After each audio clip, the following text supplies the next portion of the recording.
معزز ناظرین و سامعین، السلام علیکم ورحمۃ اللہ وبرکاتہ۔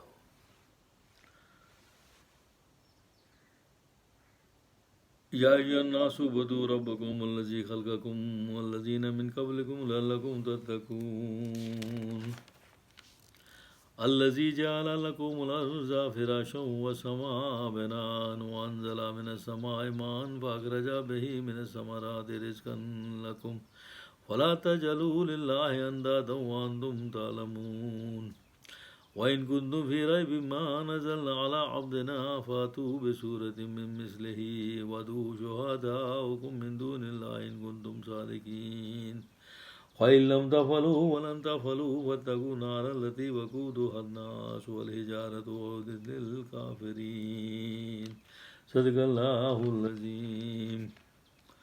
موزوں ناظرین، میں نے ابھی آپ کے سامنے آیت 33، 34، 35، 36، 37 اور 38 کی تلاوت کی سعادت حاصل کی، اور میں اب مختصر الفاظ میں ان کا ترجمہ اور مختصر الفاظ میں ان کی تفسیر بیان کروں گا۔ یہاں فرمایا کہ یہاں اللہ تعالیٰ فرماتا ہے کہ اے لوگوں، اپنے رب کی عبادت کرو جس نے تمہیں پیدا کیا اور انہیں جو تم سے پہلے تھے، تاکہ تم متقی ہو جاؤ۔ تو یہ صاف الفاظ میں ایک بات جو ہے، ایک حکم دے دیا کہ اللہ تعالیٰ کہہ رہا ہے کہ لوگوں کو کہہ رہا ہے کہ تم اپنے رب کی عبادت کرو، اس کے ساتھ تمہارا کوئی چارہ ہی نہیں ہے، جس نے تمہیں پیدا کیا۔ جب ہم مانتے ہیں کہ اللہ تعالیٰ نے ہمیں پیدا، یہ کریشن کرنے والا، ساری دنیا کو کریٹ کرنے والا جو اللہ تعالیٰ ہی ہے، اور اسی نے ساری دنیا کو کریٹ کیا، اور جتنا بھی ہماری ربوبیت کے لیے جو سامان پیدا کیا، اللہ تعالیٰ کی خلق ہے۔ دنیا کا ہر شخص مانتا ہے، دنیا کے ہر مذاہب میں یہ چیز شامل ہے کہ اس پوری کائنات کو بنانے والا اللہ تعالیٰ ہے، اور یہ تمام چیزیں شے جو اللہ تعالیٰ نے بھی۔ تو پھر اس میں کیا عذر ہے کہ ہم اللہ تعالیٰ کی عبادت نہ کریں؟ تو یہاں اللہ تعالیٰ قرآن میں ایک بالکل حکم دیتا ہے، بلکہ ایک کلیئر کٹ کیٹاگری کی ایک بات کہتا ہے کہ اے لوگوں، تمام لوگوں کو، تمام انسانوں کو، تمام اس پلینٹ پہ جتنے بھی انسان ان کو کہہ رہے ہیں، اے لوگوں، اپنے رب کی عبادت کرو جس نے تمہیں پیدا کیا، انہیں جو تم سے پہلے تھے، تاکہ تم متقی ہو جاؤ۔ یا الناس اعبدوا ربکم الذی خلق۔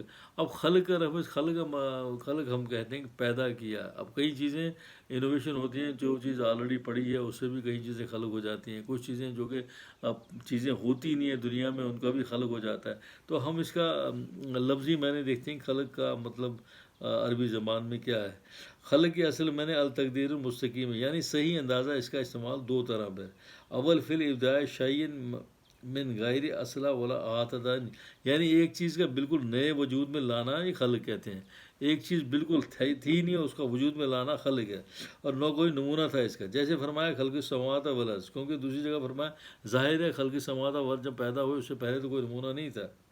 آگے فرمایا بدیع السماوات والارض، جس سے معلوم ہوا کہ یہ وہ خلق ہے جو بغیر مادہ اور آلہ کے ہے، خدا نیسی سے ہستی کرتا ہے۔ اور دوسرا، ایک چیز سے دوسری چیز کے وجود میں لانے پر بھی یہ لفظ بولا جاتا ہے۔ جیسے خلق الانسان من نطفات، جیسے نطفہ سے خلق ہوتا ہے، پہلے نطفہ ڈفرینٹ کیٹیگری جو قرآن میں ذکر کیا، نطفہ سے، علقہ سے نطفہ وغیرہ، تو وہ بھی خلق کے دائرے میں آتا ہے۔ ابدا سے یعنی نیسی سے ہستی کرنا، وہ صرف اللہ تعالیٰ کے لیے مخصوص ہے۔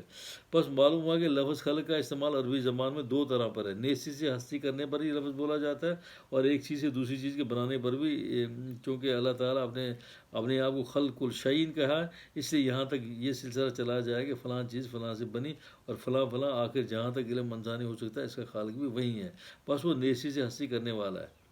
اس رکوع میں، اس عنایت کریمہ میں اللہ تعالیٰ کی توحید اور اس کی عظمت کا ذکر ہے، اور انسان کو اس عظمت کے سامنے سر جھکانے کا حکم ہے۔ اور آگے اگر ہم آیت پڑھیں گے اس میں مقام بلند کا ذکر ہے۔ اس کو کس قدر تسلط کائنات پر حاصل ہے، بتایا کہ خدا کے آگے عاجزی اختیار کرنا وہ سب کائنات پر حکمران ہوتا ہے۔ عبادت اور اطاعت میں فرق، سب سے پہلے حکم جو قرآن کریم میں دیا جاتا ہے اللہ کی عبادت کرنا ہے، یعنی اپنے قوی کو اس کی فرمانبرداری میں لگا دینا ہے، اس طرح پر کہ انسان کی حالت خضوع کی ہو۔ اطاعت کے لیے خضوع ضروری نہیں ہے، عبادت کے لیے خضوع ضروری ہے۔ جیسے ہم کہتے ہیں کہ نماز پڑھو اور نظام خضوع اور خشوع کے ساتھ پڑھو۔ اطاعت دوسروں کی بھی ہو سکتی ہے، اطاعت کسی کی بھی ہو سکتی ہے، اللہ تعالیٰ کے علاوہ بھی کسی کی اطاعت ہو سکتی ہے، مگر عبادت سوائے اللہ کے اور کسی کی جائز نہیں۔ پھر انسانوں کے وہ تمام کام جو اللہ تعالیٰ کی فرمانبرداری میں ہوں عبادت میں داخل ہوتے ہیں۔ حفاظت دین کے لیے صحابہ کی جنگیں بھی عبادت میں داخل ہیں۔ خلق سے توحید الہی پر دلیل، جو پیدا کرنے والا ہے عبادت اسی کی ہونی چاہیے. سیدھا سا تھم رول ہے کہ جس نے ہمیں پیدا کیا ہمیں اسی کی عبادت کریں گے. جس نے ہمیں خلق کیا، جس نے ہمیں زندگی دی، خوبصورت زندگی دی، اور یہ ہم پہ فضل کیا، اور ہمارے آس پاس جو ہماری نعمتیں جو پیدا کی ہماری آسائش کے لیے، جس تک بھی ہم ان کو ایکسیس کر سکیں اپنی محنت سے، اپنے کام سے، تو یہ سب اللہ تعالیٰ کی نعمتیں ہیں، اور ان کو اللہ تعالیٰ نے دی ہے. تو ظاہر ہے عبادت کے لائق بھی ہم کہتے ہیں وہی ذات پاک ہے جس کی عبادت کرنی چاہیے، جس نے ہمیں خلق کیا ہے. جو انسان کو اس کمال حقیقت اس کی پیدائش کی علت گاہی سے حصول بن جاتا ہے. اس کی عبادت کے حکم میں یہ اشارہ ہے کہ بدون عبادت لائی تو اس کمال کو حاصل نہیں کر سکتے. ایک اللہ کی عبادت ہی کمالات کے حصول پہنچائی جا سکتی ہے. اللہ تعالیٰ کی عبادت انسان کو کسی مقام پر پہنچا سکتا ہے. اس لیے اس کا نتیجہ تتقون فرمایا، کیونکہ کہا کہ اللہ لکم تتقون. جہاں اوپر جو آیت میں حکم آتا ہے، اے لوگوں اپنی رب کی عبادت کرو جس نے تمہیں پیدا کیا ہے، انہیں تم سے پہلے تھے، تم کو متقی ہو جاؤ تاکہ تم متقی ہو جاؤ. مینس تم بالکل پیور سول جس کو ہم بولتے ہیں، بالکل پرہیزگار بن جاؤ. تم ان تمام باتوں پہ چلو جو اللہ تعالیٰ نے آپ کو تعلیم میں دی ہیں، جو اسلامی ٹیچنگز ہیں اس کی اسپرٹ پہ چلو. تو یہاں تتقون کا معاملہ ہے، تتقو تاکہ تتقون ہو جاؤ. تتقون فرمایا. اتقا ضرور رسا اشیاء سے بچانا یا حقوق کی نگہداشت کرنا. جو لوگ اللہ تعالیٰ کی عبادت نہیں کرتے وہ کمال انسانی کو پہنچنا تو ایک طرف رہا، حقوق انسانی کی بھی پوری نگہداشت نہیں کرتے. آج یورپ کی اقوام کیوں آدھی نسل انسانی کے حقوق پر پامال کر رہی ہے؟ اس لیے خدا کی عبادت نہیں کرتے بلکہ سونی اور حکومت کی. ہم دیکھتے ہیں کہ یورپ کے پورے علاقے یا ویسٹرن پورے نیشن جتنے بھی لوگ ہیں وہ ایک قسم کا کفر کرتے ہیں، اور اس کے بعد دیکھیے ساری دنیا کی جو ہے دولت، ساری دنیا کی جو ویلتھ، ساری دنیا دوسری باقی دنیا کو پریشان کرنا ان کا جو ہے ایک قسم کا ایک کام ہوتا ہے کہ ہر ایک ملک میں مداخلت کرنا، ہر ایک کے ویلتھ کو روکنا، ہر ایک کے ویلتھ کو پوری طرح چوک کرنا، سیز کرنا، سب ان کا کام ہے. وہ ان کے سامنے یہ چیز نہیں ہوتی کہ ان ملکوں پہ جن پہ وہ یہ تسلط کر رہے ہیں ان پہ کیا پریشانیاں حال ہو رہی ہیں، ان پہ کیا لوگ بھوک منگی سے یا دوسرے حالات سے ان کو پریشان، ان پہ اس کا اثر کوئی نہیں پڑتا ہے.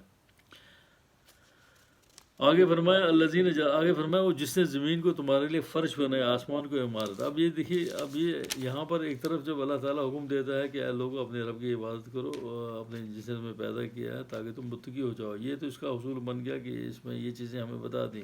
اور اب اللہ تعالیٰ جو ہے اپنی وہ جو عظمت ہے، اپنی جو اس نے نعمتیں ہمارے لیے پیدا کی ہے ان کو ڈیفائن کر رہا ہے کہ الذین جعل لکم الارض فراشا وسماء بناء وانزل من السماء ماء. کہا کہ وہ جس نے زمین کو تمہارے لیے فرش بنایا اور آسمان کو عمارت، اور اوپر سے پانی اتارا، پھر اس پانی کے ساتھ تمہارے لیے پھلوں سے رزق نکالا، بس تم اللہ کے ہم سفر نہ ٹھہراؤ اور تم جان. پھر اللہ تعالیٰ بار بار کہہ رہا ہے کہ میرے ساتھ ہم سفر نہ ٹھہراؤ. یہاں یہ تمام یہ مثال دینے کا مقصد کیا ہے؟ فراش کے معنی مفروش یا پھیلائی ہوئی چیز، کیونکہ فرش کے معنی بساط پھیلانا ہے. راغب کہتے ہیں کہ مراد یہ ہے کہ ایسا بنائے جس پر انسان قرار پا سکتا ہے. بنا بمعنی مبنی ہے یا بنائی گئی چیز، یعنی عمارت. خلق سے دلیل، اگر خلق انسانی اللہ تعالیٰ کی عظمت پر دال ہے تو زمین اور آسمان کی بناوٹ اس عظمت کی بھی اور بلند احساس پیدا کرتا ہے. بعض نے بنا کے میں نے ڈیرا یا خیمہ کیا، اس صورت میں ظاہری تشبیہ مراد ہے.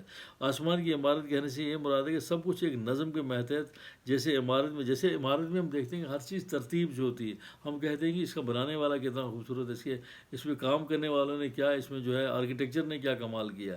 تو اس طرح جو اللہ اس پورے کائنات کو جو ایک عمارت کی تشبیہ دی، اس کا مطلب ہر چیز بڑے آرکیٹیکچر، ہر چیز بڑے سلیقے سے، بڑے ترتیب سے ہر چیز رکھی گئی ہے.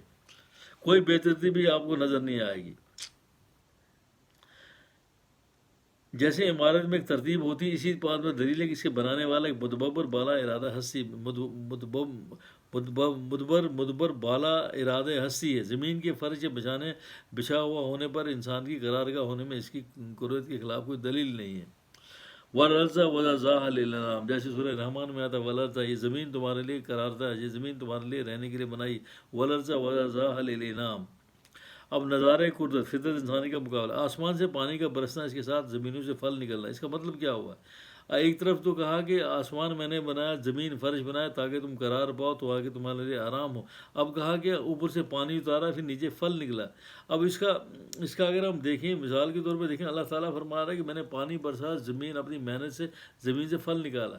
اس کا مطلب یہ ہے کہ اگر انسان اپنی محنت سے وہ ارتقاء کی منزلیں پہنچانے اور روحانیت کی ڈیولپمنٹ کرنا چاہتا ہے تو وہ اللہ تعالیٰ کی جو اوپر سے اللہ تعالیٰ جو بھیج رہا، اللہ تعالیٰ نے جو وہی بھیجا، اللہ تعالیٰ نے جو کلام بھیجا، اس کے ذریعے سے وہ ارتقاء کی منزلیں چیزیں حاصل کر سکتا ہے. جیسے زمین پھل پیدا کر رہی ہے, زمین بہت ساری چیزیں پیدا کر رہی ہے, پانی کا استعمال ہوتا ہے, زمین اس کا استعمال کرتی ہے, پھر بہت ساری دنیا کی ہر نعمت جو ہے پھل کی شکل میں, سبزیوں کی شکل میں, یا دنیا کی بہت ساری چیزیں ہیں جو زمین سے نکلتی ہیں, زمین پیدا کر رہی ہے. لیکن آسمان سے بارش ہو رہی ہے, اس کا مطلب ہے آسمان سے اور زمین کا رشتہ بہت زیادہ ہے. اسی طرح روحانی طور پہ جب انسان اپنی پوری محنت سے, اپنی پوری لگن سے دین پر چلے گا, دین کی صحیح سمت میں چلے گا, دین کی صحیح سمت پہ چلے گا, تو اللہ تعالیٰ اس کی جو ہے ارتقاء کرے گا, اللہ تعالیٰ اس کی اسپرچل ڈیولپمنٹ کرے گا, اللہ تعالیٰ اس کو جو ہے اللہ تعالیٰ اس پہ خوش ہوگا, اس پہ راضی ہوگا.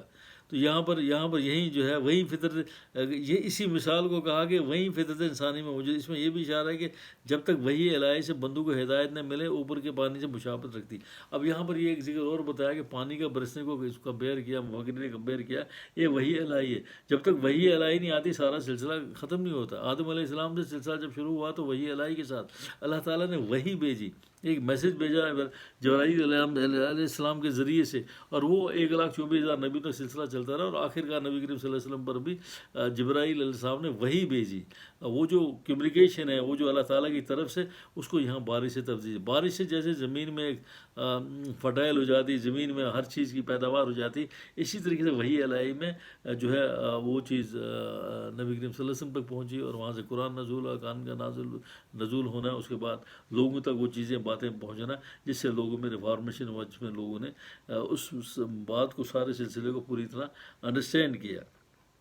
آگے لفظ آیا ہے کہ پھلوں سے رزق نکالا, بس تم اللہ کے ہم صبر نہ ٹھہراؤ اور تم جانتے ہو. ہم صبر مین اس کے ساتھ کسی کو ساتھ جوڑو نا. انداد ہے, لفظ کیا ہے انداد, ندا کی جمع ہے. ندا کسی چیز کا وہ ہے جو اس کے ہر یعنی اصل میں شریک ہو. مطلب میرے ساتھ کوئی دوسرا آدمی شریک, وہ ندا ہو گیا, وہ مطلب وہ میرے ساتھ شریک ہو گیا.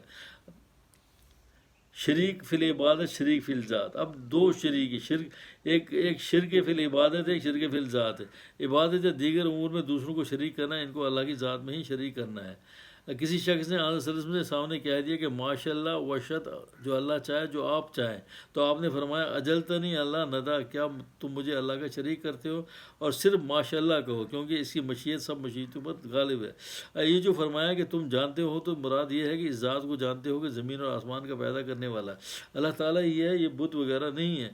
پھر بتوں کی پرستش میں شریک کرتے ہو, اور ایک اصول کو مان کر خود اس کے خلاف چلتے ہو. تو ہم اللہ تعالیٰ کے ساتھ کسی کو شریک نہیں کر سکتے, کیونکہ وہی کریٹر ہے, وہیں اس نے ساری دنیا کو بنایا, وہی سب چیزیں ہیں, اور اس لیے ہم اس کے ساتھ کسی کو شریک نہیں ٹھہراتے. یہاں اللہ تعالیٰ ہمیں سمجھانے کی کوشش کر رہا ہے کہ شروع میں کہا کہ اے لوگوں میری عبادت کرو, میں نے تم کو پیدا کیا ہے تاکہ تم متقی بن جاؤ. اس کے بعد کہا کہ یہ فرش وغیرہ ساری نعمتیں تمہارے لیے اتاری, زمین بارش اتاری, اس کے بعد زمین سے پھل نکلے, بس تم اللہ کی ہم صبر نہ ٹھہراؤ اور تم جانتے ہو.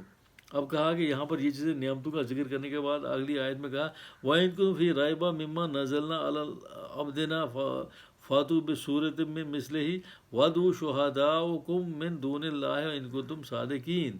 اب دیکھیے یہاں پر اب دوسرا چیپٹر شروع ہو گیا کہ اگر تمہیں کوئی شک ہے, جیسے ہم لا ریب فیہ ھدی للمتقین, الف لام میم ذالک الکتاب لا ریب فیہ ھدی للمتقین, اس میں کوئی شک نہیں کہ یہ کتاب جو ہدایت دینے والی ہے. اور یہاں کا اگر تمہیں کوئی شک ہے تو جو ہم نے اپنے بندے پر اتارا ہے, تو ایک صورت جیسی لاؤ, اللہ کو اپنے مددگاروں کو بلاؤ اگر تم سچے ہو. تو یہاں پر ایک دعویٰ, ایک چیلنج کر دیا, ان لوگوں پہ چیلنج کر دیا, کہا کہ اگر تمہیں کوئی شک ہے اس کتاب پہ تو اس جیسی ایک صورت لاؤ, اور اس صورت لاؤ, اور تاکہ اور اللہ کے سوائے پہ اپنے مددگاروں کو بلاؤ اگر تم سچے ہو.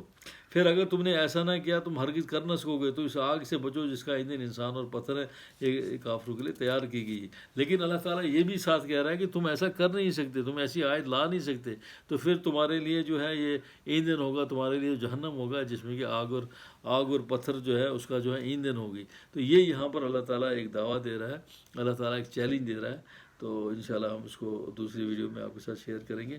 یہ 38ویں جو آیت ہے وہ جو اس ویڈیو میں رہے گی, جس کا اب انشاءاللہ اگلے ویڈیو میں اس کو ہم شیئر کریں گے. والسلام.